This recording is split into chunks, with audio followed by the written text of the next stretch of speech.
This is the Experience Pros Radio Show. Got an opinion or want to ask us a question? Email radio@experiencepros.com or message us on the Experience Pros Facebook page, and we'll interact with you live on the show. Hey, welcome back to the Experience Pros Radio Show. Thank you so much for taking time out of your day to join us for ours. Because I said so. That is one parenting technique. How did that work for you? Not so well. Right? What if you have one of those kids, you just can't seem to get them to lift their eyes up from their devices, their screens? Or are you tired of listening to them talk about and complain about being bored?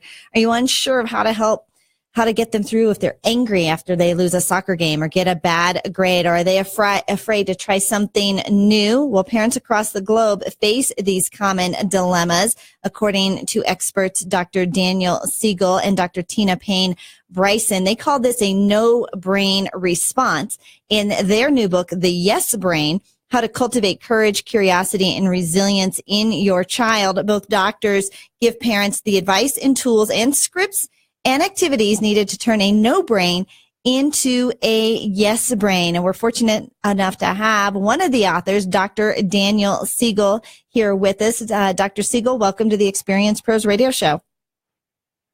Angel, thanks for having me. Hello, Eric. How are you guys? Dr. Siegel, doing fantastic. Thank you again for joining us. Let's talk about monkey see, monkey do, because I think a lot of the issues, I used to be the director of a drug and alcohol rehabilitation center where, yes, we took kids down to the age of 12 up to the age of 18, but really we should have been taking the parents. There's a lot of parental influence when it comes to, for instance, a young sports athlete gets bad news. They lost the game, and now they're just in the dumps. But we're patterning what our parents have modeled. Am I wrong? You're absolutely right. And the yes brain approach is basically saying it's really about the experience of that game, not just the outcome. But if parents are only focused on whether the game is won by their kid's team, of course, the child takes on that same approach. And when they don't get it their way, they actually collapse. And that's the problem with a no-brain state, is it doesn't give you any kind of resilience. It doesn't even give you the courage to actually try harder next time. You feel defeated and you get really angry and upset. Okay, and so that's the kind of way we absorb what our parents are teaching us. Is the no-brain where we're not even thinking, we're just kind of repeating and mimicking what we've seen? Exactly. It's a reactive state that you basically generate when you feel threatened. So you're not thinking clearly, you're not flexible, you are kind of on automatic pilot, and kids do learn that, in fact, from us and even from their peers. So how do we then, in that same example with the athlete, how do we reflect a yes brain activity and model for our children the best way to get through that game? How do we tell them it's the journey, not the outcome? Well, in the heat of the moment, of course, when your child's upset and they've already learned a no brain response, it's hard to do a lot of learning at that moment.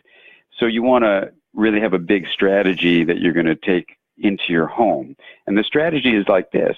You say, you're going to play soccer, and that's fantastic. You're going to do your best. You're going to practice between games. You're going to really work on your techniques. And then in the middle of the game, you're going to do your best to collaborate with your teammates. But sometimes you're not going to win. You're going to actually do your best, but the other team will actually do better that day and get more scores. So here's what you say to your kid before that game. You say, the key to living a strong life is enjoying the process that you go through, not just focusing on the outcome.